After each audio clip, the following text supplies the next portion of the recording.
It's a rather strange morning this morning, Reem. I came out of the house thinking it's going to be cool and cold. It looks a bit wet and damp. You know, it came out, it's kind of warm. It feels like that sort of hurricane weather in Florida. It does. It also feels quite humid as well. That's what I mean, yeah. It's quite moist. Moist and heavy in the air. Word. Yeah, well, it's quite a descriptive word. I mean, but sometimes there is nothing else you can say. But so, I don't know if you were able to watch it all last night, the state visit.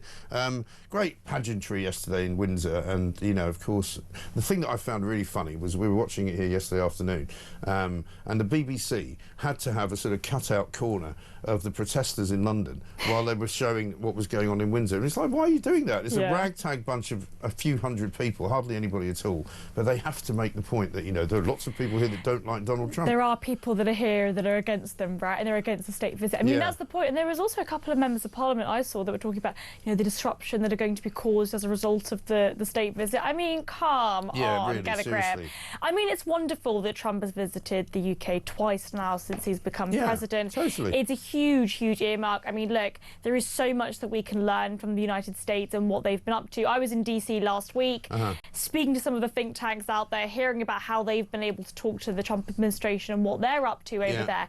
But it's hugely significant, and it's really, really important that we welcome President Trump and we welcome the Americans with open arms, because they seem to be getting a lot of things right, at least in comparison to the absolute mayhem that we're facing here.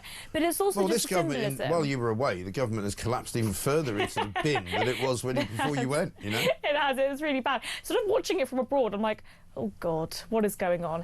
But it's really important that that special relationship is kept strong, and we're very lucky that Trump sort of loves the UK no matter what, you know, craziness is going on over in number 10, no matter who Keir Starmer is. I mean, basically, Keir Starmer could be a complete fish, and Trump would still say, oh, you're the Prime Minister of the UK, it's all good, we love you. So it's really, really great, and the royal family played such a special part in this, I think. And he's also kind of risen above the kind of ridiculous, petty insults that have been thrown at him by various people, including Yvette Cooper, and a lot of people making fun of her spending 10 seconds like shaking his hand after, you know, slagging him off several times in the past. And then David Lammy, of course, doing the same thing. Even Starmer, we were playing clips yesterday saying, I don't like Donald Trump, I don't want him around for dinner, you know, I'm not a Trump fan, blah, blah, blah, blah. But Trump doesn't care, because he is the most powerful man in the world. Yeah, he can just rise above it. There's something quite remarkable about an American president and the way that they travelled around the world as well. I mean, I've seen several bits of footage of the motorcade kind of coming through various, like, small towns. There was one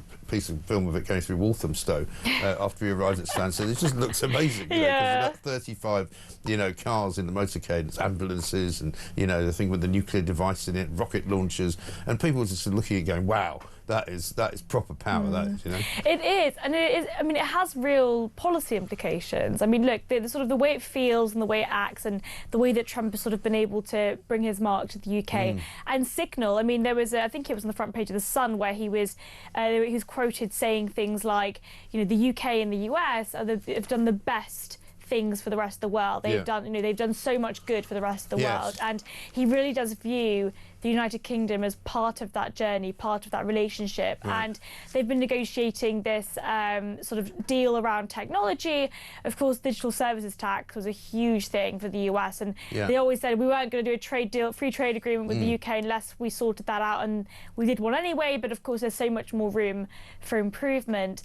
And really, really crucially, the relationship with the US and the relationship we have with the US really matters for us in genuine terms, not just sort of how it looks and the frills and the nice dresses. It really matters in terms of the agreements and the trade agreements that we're able to get with the United States and what impact that actually has on us as an economy. So it's really, really great to see this and see the fact that the royal family, I think, have played such a huge part in this. I mean, we were talking about this outside. It's what they call the soft power, isn't it? That's what they call it. It is soft power, but none of them were in proper white tie. That was I was Is that right? Yeah, I mean, Trump, you know, he could have done better with his outfit. What's he not wearing then? He's wearing a white. He appears to be wearing a white waistcoat with a white tie. And Charles is wearing the same, isn't he? I don't think I think some of it isn't correct, although I might be wrong. Oh, okay. But it's he's wearing a black sort of morning coat. Yes. And black trousers and then a white tie and a white shirt, which I thought that's. Is that correct? I thought one of them didn't have it correct. But I think they all look very lovely. They do. It's some great pictures, and the front page of the Guardian, funnily enough, has got Prime Minister banking on £150 billion of investment to placate the critics of Trump visit. I don't think we need to placate the critics of the Trump visit, you know, because nobody cares what they think. No, and they're such a minority. I mean, also, a lot of polling does suggest that, you know, Trump was really unpopular in the UK, Trump 1.0, right? Yeah. When he was first But he came wasn't in really 2016. unpopular. He was unpopular with a certain group of people who hate anybody who's got money. But now he's extremely popular. Yeah. Like, the people in Britain are much more favourable towards Trump than they were in this previous administration. But also, I think he's taken more seriously now than he was in 2016. And let's have a look at the pictures of the demo, right? Here's one of the signs being held up. No to Zionism, stop US and Israeli terrorism. No to fascists, dump Musk and Farage. And then there's a load of Palestinian flags being waved. It's not exactly anti-American, is it? It's just like pro all of the crap that they come out with all the time, you know? Yeah, and it is the sort of socialist sort of cohesion where they've got pro-trans stuff, pro-Palestine stuff, anti-capitalist. It's like, it's just insane. I don't really know where any of these things come together, but they seem to... And nobody cares what these people think, you know? No, they are a minority. But it's interesting that, you know, as you said, the BBC highlight the protesters more than any other news channel. And part of it is we have to show and prove that there are some people that are against his state visit. How can you be against... You can be against Trump, you know, criticise Trump as president, but how can you be against the president of the United States visiting the United Kingdom? Right. Like, it's just insane. Waste of time. But most Clearly, of these people are have probably jobs. anti-monarchy as well. They probably want to get rid of the monarchy. They are, as you say... But they are a minority. I mean, the monarchy... They're a tiny minority. Yeah. I mean, it's not even worth us talking about them. Let's have a look at some clips. Trump talking last night about the special relationship. The British Empire laid the foundations of law, liberty, free speech, and individual rights virtually everywhere the Union Jack has ever flown, including a place called America. You know that place very well, don't you? His Majesty spoke eloquently about the bond which inspired Sir Winston Churchill, and the bust is in the Oval Office right now, the beautiful bust of Winston Churchill, to coin the phrase special relationship, but seen from American eyes, the word special does not begin to do it justice. We're joined by history and fate, and by love and language, and by transcendent ties of culture, tradition, ancestry. I mean, you can't disagree with any of that. I mean, I can't remember the last time I heard the phrase British Empire, to be honest. People don't say that much anymore, do they? Oh, wow, it's the British Empire. Oh, God, we can't talk about that, can we? It's bad.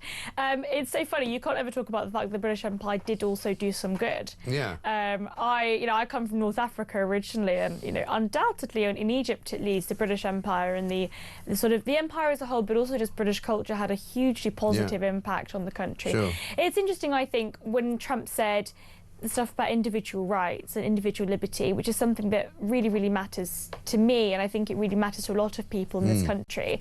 And the Americans have a constitution that even prevents Trump from being able to violate those individual rights. Yeah. And I have become more and more convinced, day in, day out, that we need a constitution. Yeah. We need something I was watching Harry Cole yesterday, because Harry Cole, who's now based in America as the Sun's editor-at-large, he was on with Fox and Friends, talking to three people on the sort of panel there about the arrest of Graham Linehan and of course all the other kind of hate speech things that are going on, and they were literally aghast. They were going, what? You know, somebody's been arrested, a woman was put in jail for a tweet, and they're kind of they can't believe it. And I lived in America for 10 years, and you really do have free speech there. There are things, there's barely nothing that you can't say, you know, because they're really, really fierce about protecting it, and we have to be really careful, I think. But even when certain governments and certain politicians try and violate that, the Constitution protects it. I mean, Trump signed an executive order saying if you burn an American flag, you'll go to prison for a year. Yeah. it won't ever happen, because it has happened in the past where Texas tried to do this. Somebody went to prison for it, or was fined for it, I believe, and then it went to the Supreme Court and they said, no, this is a violation of their freedom of expression. Right. You know, you're allowed to burn the American flag, and that is your God-given individual right. Absolutely. And we just do not have that in the UK. Yeah. We need a constitutional right to freedom of expression, and I think that it's really important, because even Trump, who is today and yesterday discussed how important it is that individual rights are protected. Even he, probably for political reasons, has tried to violate that, probably knowing that it won't ever go through the courts, right? They're a really good example of a Supreme Court that is actually grounded in constitutional rights, and a lot of those ideas came from this country. Of course they did. The Enlightenment, the idea that... But we've become less enlightened rather than more enlightened over the years. You know, I used to say this years ago on an overnight show that, you know, we're sort of evolving in reverse. You know, we're getting stupider. Having a look at some more Trump, though. Here he is talking about the special bond. The bond of kinship and identity between America and the United Kingdom is priceless and eternal. It's irreplaceable and unbreakable, and we are, as a country, as you know, doing unbelievably well. We had a very sick country 1 year ago, and today, I believe we're the hottest country anywhere in the world. In fact, nobody's even questioning it, but we owe so much of that to you and the footing that you gave us when we started. Together, we've done more good for humanity than any two countries in all of history.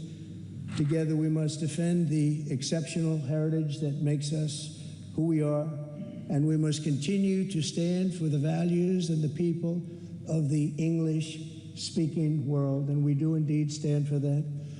On behalf of all Americans, I offer a toast to one of the great friendships, to two great countries, and to His Majesty, King Charles III, a very, very special man, and also a very, very special queen. Thank you very much.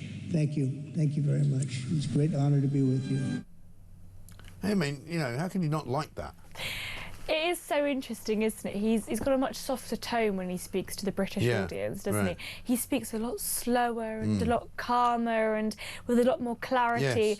Whereas I think also he genuinely was kind of a bit overwhelmed by all of that yesterday, because you would be. I mean, basically they're putting on a private party for him inside a castle. And somebody said to me yesterday that Windsor Castle is in fact the largest and oldest occupied castle in the world. Is that right? Apparently so. And the fact that it's still actually used, you know, people actually live in it, you know.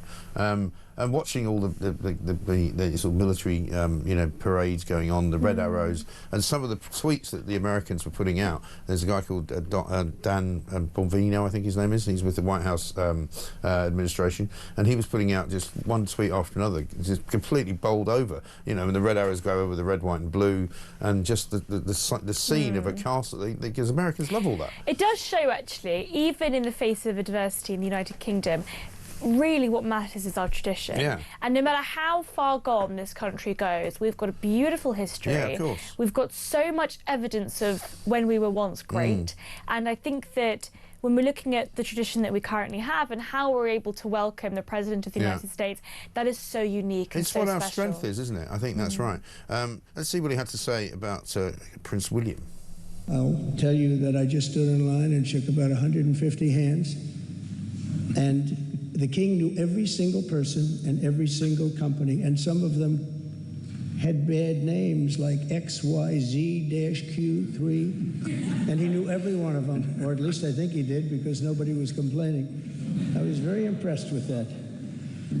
But I just want to say that His Majesty has also raised a remarkable son in His Royal Highness, Prince of Wales.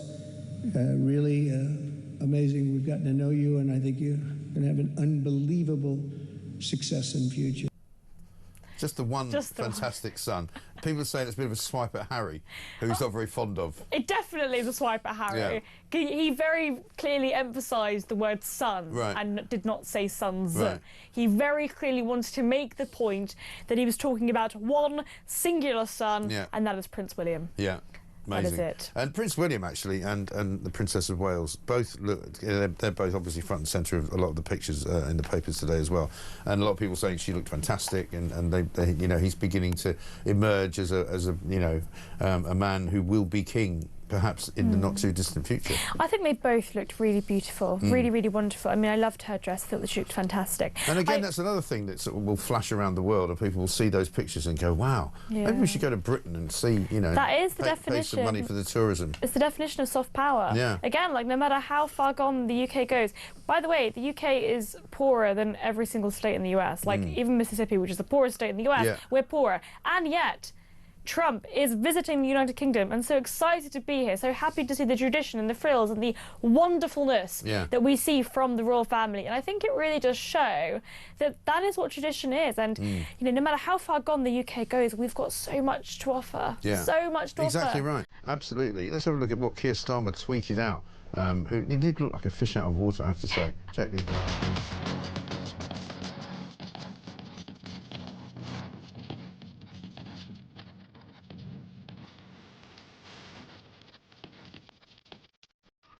Vibes. I mean, it's getting worse, the music, isn't it? I mean, it started off a few months ago with this kind of soft porn backing music. You know, so it's now gone into some kind of weird, you know, like kind of police action series. You know, as they chase down the burglar.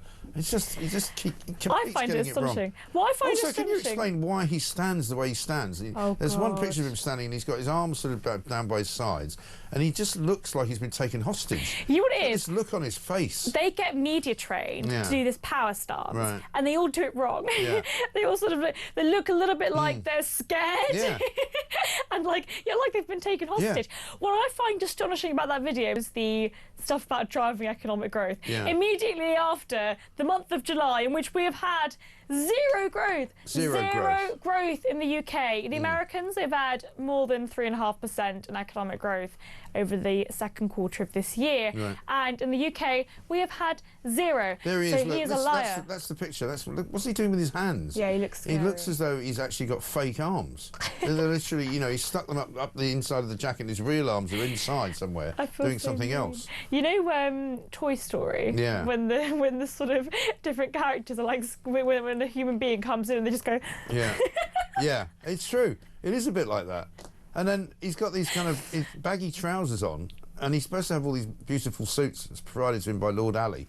Maybe those have run out, and he's gone up a size or something. But he just looks so awkward. He looks scared. It is his hands, isn't it? Yeah, because his hands are kind of like fists. They're not open. They're sort of half closed. It maybe would have been better if his hands were behind his back and he sort of looked a bit more... Well, that's why if you look at Camilla, she's, you know, in the royal family, and Charles puts his behind his back, like and she puts hers in front. You know. I mean, Trump's also standing with his hands by his sides as well. But he looks more confident. But he looks more confident, yeah. Starmer just looks like he doesn't even be there. Very, very strange. Anyway, of course, one of the things that, this is Alan in Merseyside, says the banquet wasn't the same without Ed Davey. How we missed him, because, of course, he was invited in the case of... Nigel Farage was not invited. Yes, I was going to say. But we had him on yesterday, and he was like, "Yeah, I saw him quite recently. I'm not going to be able to see him this time because I've been banned from the banquet." But here's what Ed Davey put out on not attending the state dinner. I thought we had to do something, and I talked to my wife about it. I actually prayed, and I thought, this is one thing, it's a small thing that I can do. I'm not saying the Prime Minister shouldn't go to the state banquet. What I am saying is I hope he, by listening to people like me and many others, raises these issues in the firmest, strongest way possible. I don't think I'll be missed at the state banquet, but I hope by taking this action, people will debate the reality that President Trump should act. We should, as a British people, as a British government, tell him to stop it.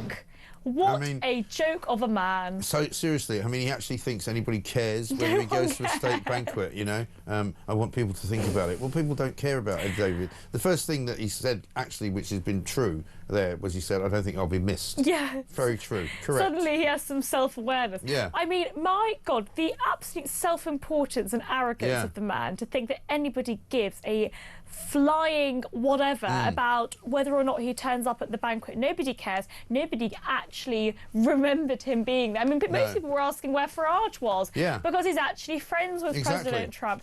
Nobody cared that Ed Davey wasn't there. The fact that he thinks, you know what really annoys me, Mike, is the fact that he said, "I am taking this action." This action? You just didn't show up to a dinner. What do you mean action? I know. It's mad, isn't it? Completely mad. It's coming up to 25 minutes past 6. We're going to take a quick break. I'm going to quiz you on the menu later to see how much of it you would know, because I think most people would go, "I don't have a clue what that is." But luckily, the Daily Mail's given us a few kind of translations. But you might speak French. I don't know. Do you? I do not speak French. Okay. You're not from that part of North Africa, then? No. Well, my mum can speak French. No, okay. But Well, unfortunately, she's not doing the paper review. So, and also, we want to give you. I'm going to read you this poem on the front page of the Guardian. It's hilarious. Carol Ann Duffy, former poet laureate, she's written a new poem to mark Trump's state. It's like one of those socialists, you know. "Here is a poem what I have written, and I will read it to you very shortly, coming up after the next break. See you soon."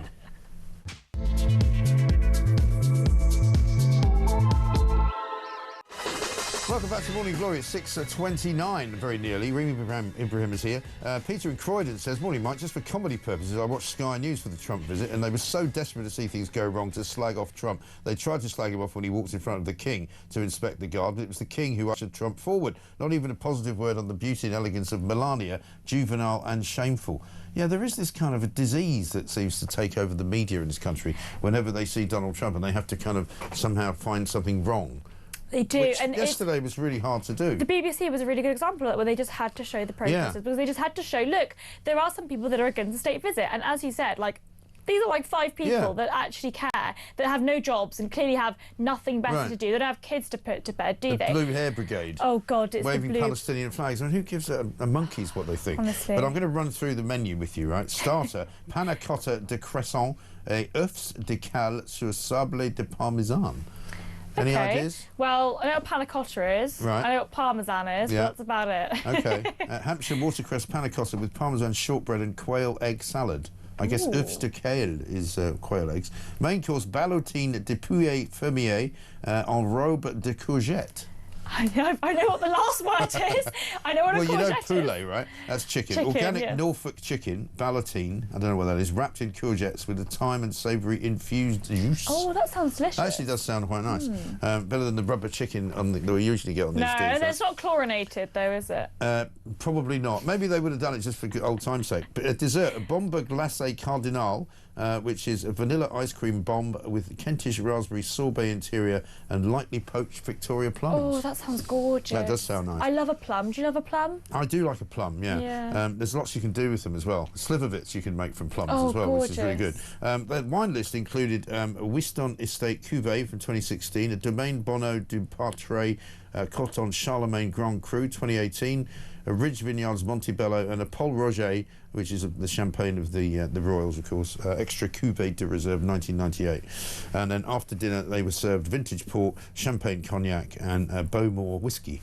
That's amazing. The island of Islay. Oh my God, that's gorgeous. What a lovely menu. Great. I know. It's not bad, is it? And of course, now I'm going to read this out to you because it's got to be done. This is Carol Ann Duffy, and it's called State/Banquet. How it glitters and shines, the grand service, among the rocks and the rubble, laid out on a breeze block horseshoe table, 6 crystal glasses per setting. It took 8 servants 3 weeks to polish, silver coated in a thin layer of gold. Even the concrete dust in the air seems glamorised, and the ruins are decked in the uplifting flags of democracy. I mean, it's not really even a poem, is it?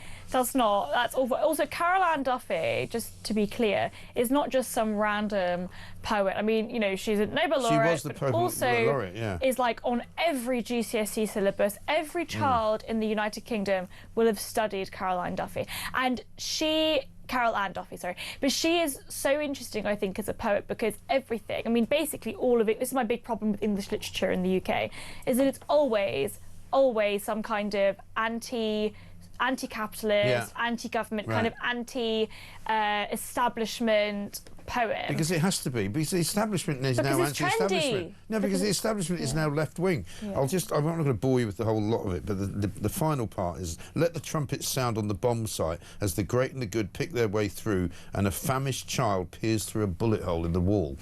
Basically, it's a reference to Gaza, isn't it? Yeah, of course. But where's the bullet hole in the wall at Windsor Castle? No, there isn't one. But also, there aren't children starving in the UK. They really aren't. We can be honest There's about. There's plenty of fat children. There are lots of fat children. Yeah. We can be honest about, the impact of the lack of economic growth and how socialism has decimated the UK over the last 14 years. But there isn't a child starving in the UK. And it's ironic. I think it's absolutely insane that Gaza is always the thing that people talk about, and it's awful. What's happening is awful, don't get me wrong, but nobody talks about Sudan or the Uyghur Muslims in China or Yemen. I mean, there is conflict and war everywhere, and Gaza is the trendy one to talk about. And as everybody says, who is on the side of the Israelis, basically, or on the side of humanity, release the hostages and then it all ends, right? That's what Israel say, and but I don't really go into that. Let's talk about a couple of the other stories on the front pages as well, because this one on the front of the Telegraph, Home Office Charities Guide for Migrants to Avoid Deportation. I've been saying this for years, that there are so many of these charities. This is just one, which is called Bail for Immigration Detainees. Just one, but there are dozens of them that get public money that people donate for things like comic relief, also get money from government departments, and they're literally there to assist people to come to this country illegally and to stay here. Yeah, so £400,000 in comic relief donations, and this particular charity, of course, gives legal advice to those that are claiming asylum, and they are literally actively trying to thwart the one in, one out scheme. Now, whatever you think about the one in, one out scheme, I mean, I don't think it goes far enough. But it doesn't work. It doesn't work. I mean, it hasn't worked. Right. But the fact that this charity is trying to use, what we call this is lawfare. They're using the law in order to actively act against government policy. Yeah. So the question is, why hasn't this government or the last government been able to actually reduce illegal migration? Yeah. It's because of charities like this, but who are funded by government departments. It's insane. But this is the case with a lot of charities. I mean, I don't think people realise this. The public fund so much that we have no idea about, because it's different grants that go in different places. I was talking about this the other day, Action Smoking Health, a charity that talks about the importance of quitting smoking. They were the main people that were lobbying. They basically, the government take taxpayer money, fund these organisations to lobby themselves, right? And this is what's happened here, where these particular individuals, these asylum seekers, are being given legal advice on how to effectively thwart these government policies. Well, it's worse than that. They get a 12-page document which encouraged those migrants who have been told by the Home Office to be sent back to France to act quickly, to get a lawyer, and to consider any High Court action to fight their removal. It also provides 3 cut-and-paste letters which include a method of listing reasons they could be bailed and avoid deportation. So when all these people come out and go, oh, I can't go back to France, the Eritrean the other day, because I'll be destitute, that'll probably be in this booklet. An Albanian guy who didn't get sent home because of his Portuguese wife who lived in Britain and didn't want to go to Albania, he said, well, I can't leave my wife. Another reason to stay. All of these reasons will be in this bloody booklet. Yeah, right? and it includes template letters that they can use, and it gives them suggestions on how to use the legal and human rights arguments to fight their deportation. What's really fascinating about this is that, of course, there was lots of criticism of the Conservative government for not being able to do, and people were saying, look, I mean, the legal aspects to this are insane. We just got to leave the ECHR, and this is proof that even if there is will within government, and I do think that they wanted to actually make this scheme work, right? Even so, there are so many different organisations and charities that are acting against them. Which the government have helped to set up. That's the whole thing. And I mean, I don't mean this government, but lots of governments, including the last one. But it says here they've also got each template that they've got in this booklet, and it provides a checkbox of 5 possible grounds that could help them remain in the UK, including claiming that they've suffered torture or inhuman treatment, been trafficked, or have mental or physical health problems, or have family in the UK. These are all the reasons that these people use. But and the judges fall for them every time. I mean, it's not that the judges fall for them. The judges don't want them to go in the first place. The judges don't fall for anything. They want these people to stay. Like, this is the problem, right? When you've got they should bloody well put them up in their houses then. That's what they should do. If you're pro open borders migration and you want the people that have come to the UK illegally to stay, then why don't you put them up? Yeah, Taxation exactly. for the Because bill. here's an example of why this whole business of illegal migrants is wrong. There's a guy who was sent to prison this week because he was found guilty of raping a woman in Hyde Park. His name is Abdul Rahman Adnan Abu Layla. He's 42 years old and he's from Egypt, right? And so he came to this country illegally, I think 2022 or 23. And he was living in a hotel in Ealing when he committed this particular crime. He's got a wife and son who live in Turkey, right? Turns out, according to the Daily Mail, that not only is he an illegal asylum seeker, he's also a convicted Islamic terrorist. Yeah, the Egyptians didn't want And the him. reason he left Egypt was because he was found guilty there in his absence of being part of a bomb-making cell and given a 7-year jail sentence. And these are the people that we're allowing into the country. Really? Yeah. He was found guilty and given a 7-year jail sentence in May the 5th, 2015. He and 6 other men were said to have manufactured explosives. He's part of the Muslim Brotherhood, right? And he obviously left Egypt, went to Turkey. This is insane. And then came to Britain, and we let him in. Yeah. And they probably claimed asylum based on his human rights being No, violated. he said that he couldn't. He said he couldn't go back to Egypt. Yeah, because you're a terrorist. Right. Because you are a convicted terrorist. Yeah. Oh my goodness. I know. actually cannot believe what is going on in this country. And the fact that there are active charities, active judicial actors that are saying, you know what, we want these people to stay. It's just outright disgusting. It is. I just, you know, because this is the problem. I am still very pro-migration when those people come to the UK and work. They are coming to the UK illegally in order As to long work. as they're not Islamic terrorists. No, to be honest. and this exactly is the problem. People just say, you know what, I'm done. I don't want Yeah. anyone to come anymore. Yeah. And it's these particular cases that radicalise everybody. And look, I've been radicalised. I cannot believe what has happened in the United Kingdom. I cannot believe what has happened to this great country, and the fact that we are opening our arms to Islamic terrorists who, you know, the country that I come from, Egypt, don't even want in the first place. Yeah. And they've tried to convict him, and he's gone off and the UK has accepted him. right. I mean, this And is now just he's now he's in prison astonishing. because he's been found guilty, and who knows how many other women he raped before he was actually caught for this one. Absolutely extraordinary. Front page of the Times, you've got Shabana Mahmood, the Home Secretary, says that she's begun a review of modern slavery laws after blaming vexatious last-minute claims. I mean, all of this happens. I mean, how many times have I sat here, and you've sat here probably as well, looking at what the Home Secretary, the new Home Secretary, is going to do, and every single time there's a sort of churn of a Home Secretary, they all go, oh, we must look at these new slavery laws because they seem to be damaging. It's like, you know, what's the Home Office doing? How are they not doing anything for the last 20 years? They've done nothing. Yeah. The square root, sweet FA, and there's more and more people coming here than ever. Human slavery laws are used for so much. I mean, I don't know if you're even allowed to talk about it, but when I was 18, I did jury service. Yeah. And it was using human slavery laws, and it wasn't slavery, right? Right. It was the case was very different. It was effectively drug trafficking. Yeah. But it wasn't what you could constitute as slavery. No. So I do think that there is the legal aspect to it. I'm not a lawyer, but I do think that basically one of the biggest problems in the United Kingdom is that we have really, really bad laws. Yeah. Really bad laws that are vague, that are not well thought Yeah. out, that can be used for nefarious And we've purposes. got a bunch of, and so you must codify the law, make the law tighter, make it less easy for these lefty lawyers to actually exploit it. But we've got to take another break because we are getting late. I think the menu sounded terrible, says Celia. My body shuddered at the thought of the amount of sugar, salt and cream saturating the food. Oh, Celia. Mind you, I do eat chocolate bars.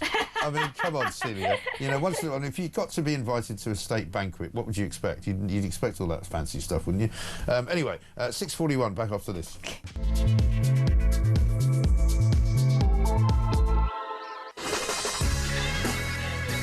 Welcome back to Morning Glory. It's 6:43. Time is flying. We're here till 10 o'clock, of course. Let's get a voice note from John.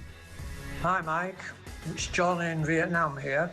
Well, the Brits can certainly put on a great show of pageantry. What a great spectacle that was. On the banquet, I hear a lot of the Labour personnel were all sitting next to large companies such as BlackRock, etc. That for me is very worrying.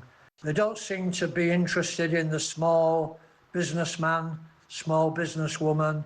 They want to cozy up to these big conglomerates. Great show, by the way. John, thank you very much. John from Vietnam. People are listening far and wide to this show. Here's one from Sonia, who says, hi, Mike, I've got a poem which is much better than that Duffy guff. Trump gives lefties the hump as they shiver by the eco heat pump. Trump gives our economy a bump and avoids London because it's such a dump. Trump, please give Starmer a thump because he really is a chump. That's really good. Have a great day. Well done, Sonia. Thank you very much indeed. Was that ChatGPT'd? I don't know. But it's not bad, is it? No, I mean, I'm good. not one of those that can tell whether something's been ChatGPT. It's not something I use, really. But certainly, ChatGPT would be better than anything that ridiculous poem in the front of The Guardian would be. But here's a good one. I like this on page 10. There is some kind of business summit going on today. And one of the guys who's going to be there is the world's biggest AI boss, right? This guy called Jensen Huang, boss of chip giant NVIDIA. He basically said to Ed Miliband, OK, you're going to build these new big data centres, but you're going to need to have some gas-fired power stations to make sure you've got enough power. Because I said this yesterday, you know, when they want to open all these data centres, they drain power so much out of the grid and they drain all the water from the sort of surrounding area that you actually need far more and more sort of cogent and robust energy because supply. the price will come up. I mean, you're absolutely right, Mike. It's basic supply and demand. Yeah. If you want prices to come down, you need to increase supply. And the fact that Ed Miliband has absolutely wreaked havoc over the energy market, you know, you're absolutely right. I mean, and the boss of NVIDIA is absolutely right. We need to ensure that we have a stable supply of energy, and unfortunately, we do not have the capacity to make all of that renewable. No. So we have to ensure that we are. And also, it's not reliable enough. No, it is not reliable enough. We need to issue new oil and gas licenses. We need to use the resources that we currently have. And look, I believe that the market will end up allowing us to find new renewable energies. I think nuclear energy is the future. And I think all of these, what's bizarre is the Green Party and the eco-activists that are against nuclear energy, which is the safest and most renewable, but best for the environment energy source that we've currently discovered. So we need to ensure we're doing that. I mean, France have managed to build nuclear reactors. Why can't we? No. And now we're suddenly announcing that we're going to do deals with Americans to build these small base nuclear reactors. But I mean, how long is that going to take? You know, thanks to Nick Clegg, we didn't build any in 2010 because he said because it will take 10 years. We don't want to do that. Look what happened 10 years later. And yeah, exactly right. So that's one story that's quite funny. The other one I wanted to pick up on, we did a bit on this yesterday because the inflation figures came out and said that inflation was stuck at 3.8% for August. But actually, it's now saying, as I suspected, that there's a much bigger rise in the cost of food and non-alcoholic drinks. It's got up to 5.1%, which is the biggest high, I think, for 2 years. It is. So it's gone up since August, so it's gone up since the summer. Inflation is extraordinarily high, and it's sort of stayed that way for quite a while now. It's stubbornly high. The problem is, you know, inflation is always what we would call a monetary phenomenon. So it's basically too much money in the economy chasing too few goods. And at the moment, in the month of July, we saw 0% growth. So when the economy isn't growing and things are getting more and more expensive, the cost of living is higher. That means your weekly food shop is more expensive. And it's actively as a direct result of government policy. You know, we're looking at, I mean, page 12 of The Sun has quite a good little breakdown of this, where the price rises in a year as food inflation was 5.1%. But when you're looking specifically at things like beef, 24.9% increase, butter, 18.9% increase, chocolate, 15.4% increase. Celia won't be very happy. 15.4% on coffee and 12.6% on milk. But when you compare it to other countries, inflation in France was 0.8%. But what I don't understand is when it says that food inflation as a general rule is at 5.1, all of those things are much higher than that. So beef 24.9, butter 18.9, chocolate 15.4, coffee 15.4. You know, I mean, how do you get to 5.1? Well, it's the aggregate of also the other elements of food, but what they're highlighting here is what's driving that higher level. So obviously, inflation overall, the overall inflation rate is 3.8%. When you're just looking at food and non-alcoholic beverages, it's 5.1%. But when you're looking specifically at those particular products, that is what's driving it forward.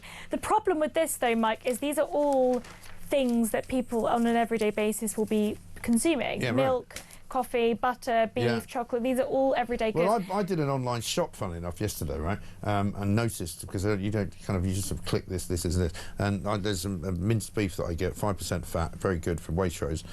It used to be about $4.99. It's now $7.50. Yeah. $7.50. But to understand why is your food shop more expensive now? You know, when the government have overregulated the economy as a whole to extreme lengths. I mean, every single day Parliament are passing new regulations that make it more difficult to do business. The tax burden is at its highest since the Second World War. This exact page on The Sun as well have also showed that the tax burden is predicted to be about 38% of GDP. So it's already higher than the 1970s, and it's about to get even even higher. What does that mean? That means that the government is getting even bigger. The non-productive part of the economy, not the private sector, people are working hard. We're talking about the public sector is getting even bigger. And that means that it's even more difficult to see economic growth. So that means that whilst your food shop is getting more expensive, your wages aren't growing at a fast rate. You are not seeing job opportunities, employment opportunities. You are not seeing those particular opportunities for your wages to increase. And so you are, in real terms, worse off. Yeah, there's a piece in the paper today that says that your average family is actually, I think, from 10 years ago, something like £20,000 a year worse off than they were then. Let's get a voice note from Liam. Morning, Mike. Liam from Kent. Just like to thank Keir Starmer for the fact that I got a lovely letter yesterday. I don't want to name my company, but we're all being made redundant thanks to his national insurance hike. So just like to congratulate Keir Starmer on another fantastic decision, as per usual. Anyway, have a great show, Mike. Cheers. Leo, I'm sorry to hear that. And that's the human cost of what these bozos in Parliament do. Rachel Reeves wanders around talking about, fixing the foundations and all of that nonsense. And that's what's happening. That's what's happening. Liam, I'm so sorry that this has happened to you. And, you're one example of this happening across the rest of the country. And 143,000 people fewer on the working jobs list now. And the problem is that these are hard-working people that are unfortunately bearing the brunt of what is just really, really bad government economic policy. It's obvious, right? When you make the cost of employing somebody more expensive, it's harder to employ somebody. So, Rachel Reeves and Keir Starmer can say we've not increased tax on working people, but this is the difference between the impact of tax and the incidence of tax. But they're saying, look, we're taxing employers, but we're making it significantly more expensive to employ an individual person. Therefore, a lot of businesses cannot afford to employ the same amount of people. I was talking to a business owner so they're going to lay people off the other day, and they were saying, the cost of my employment bill, the cost of staff hasn't changed, but I've had to sack about half the staff. Because when you increase employers' national insurance contributions, you are making it more expensive to employ people. And therefore, surprise, surprise, the result is there are less people in employment. And every single lever that they've pulled economically has worked out like that, and it's been a worse result for the economy and a worse result for them anyway. But we've got to take one more break. 6:51, we'll be back after this.